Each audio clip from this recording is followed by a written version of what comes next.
بسم اللہ الرحمن الرحیم۔ حضرت انس بن رضی اللہ عنہ ایک مشہور صحابی تھے جو بدر کی لڑائی میں شریک نہیں ہو سکے تھے۔ ان کو اس چیز کا بڑا صدمہ تھا۔ اس پر اپنے نفس کو ملامت کرتے تھے کہ اسلام کی پہلی عظیم و شان لڑائی اور میں اس میں شریک نہ ہو سکا۔ ان کی تمنا تھی کہ کوئی دوسری لڑائی ہو تو اس میں حوصلے پورے کروں۔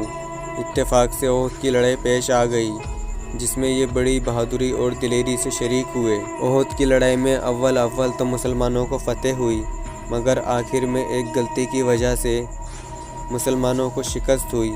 وہ غلطی یہ تھی کہ حضور صلی اللہ علیہ وسلم نے کچھ آدمیوں کو ایک خاص جگہ مقرر فرمایا تھا کہ تم لوگ اتنے میں نہ کہوں اس جگہ سے نہ ہٹنا، کہ وہاں سے دشمنوں کے حملے کرنے کا اندیشہ تھا۔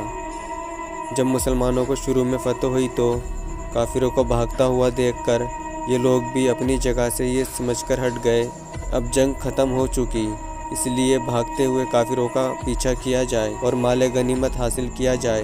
اس جماعت کے سردار نے منع بھی کیا کہ حضور صلی اللہ علیہ وسلم کی ممانعت تھی، تم یہاں سے نہ ہٹو، مگر ان لوگوں نے یہ سمجھ کر کہ حضور صلی اللہ علیہ وسلم کا ارشاد صرف لڑائی کے وقت تک تھا، یہاں سے ہٹ کر میدان میں پہنچ گئے۔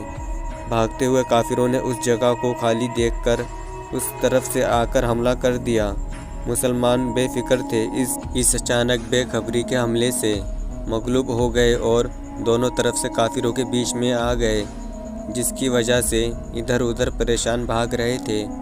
حضرت انس رضی اللہ عنہ نے دیکھا کہ سامنے سے ایک دوسرے صحابی حضرت سعد بن معاذ رضی اللہ عنہ آ رہے ہیں۔ ان سے کہا کہ اے سعد، کہاں جا رہے ہو؟ خدا کی قسم، جنت کی خوشبو احد کے پہاڑ سے آ رہی ہے۔ یہ کہہ کر تلوار تو ہاتھ میں تھی ہی کافروں کے ہجوم میں گھس گئے اور اتنے شہید نہ ہو گئے واپس نہیں ہوئے۔ شہادت کے بعد ان کے بدن کو دیکھا گیا تو چھنی ہو گیا تھا۔ 80 سے زیادہ زخم تیر اور تلواروں کے تھے۔ ان کی بہن نے ان کو انگلیوں کے پوروں سے پہچانا۔ جو لوگ اخلاص اور سچی طلب کے ساتھ اللہ کے کام میں لگ جاتے ہیں ان کو دنیا میں ہی جنت کا مزہ آنے لگتا ہے۔ یہ حضرت انس رضی اللہ عنہ زندگی ہی میں جنت کی خوشبو سونگھ رہے تھے۔ اگر اخلاص آدمی میں ہو جائے تو دنیا میں ہی جنت کا مزہ آنے لگتا ہے۔